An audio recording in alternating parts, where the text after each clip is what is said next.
చాలామంది అడుగుతున్నారు ఈ మధ్యకాలంలో, మీరేం నమ్ముతారు ఇంతకీ?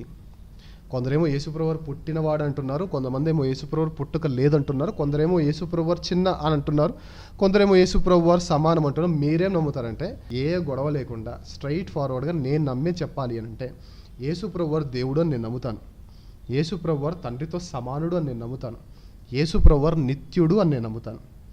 ఇది నేను చెప్పడానికి నేను ఎవరిని దూషించక్కర్లేదు. ఇది నేను నమ్మేది, నేను నమ్ముతున్నా అని చెప్పడానికి నేను ఎవరిని తిట్టాను. మీరు నమ్మరా? నమ్మకండి. మాకు బైబిల్లో ఆధారాలు ఉన్నాయి. ఆధారాలు తెలియక నమ్మకపోతే తెలుసుకొని నమ్మండి. తెలుసుకొని కూడా నమ్మమంటే అది మీ ఇష్టం. గుర్రాన్ని నీటి దగ్గర తీసుకెళ్ళగలం కానీ నీళ్ళు తాగించగలమా? సో బైబిల్లో ఉన్నది మనం చెప్పగలం అంతే. యేసుప్రభువారు బైబిల్లో కూడా యెహెజ్కేలుకి దేవుడు చెప్పిన మాట ఏంటంటే, నరపుత్రుడు నువ్వు చెప్పు, వినడం వినకపోవడం వారిష్టం, నువ్వు చెప్పడం వరకే నీ బాధ్యత.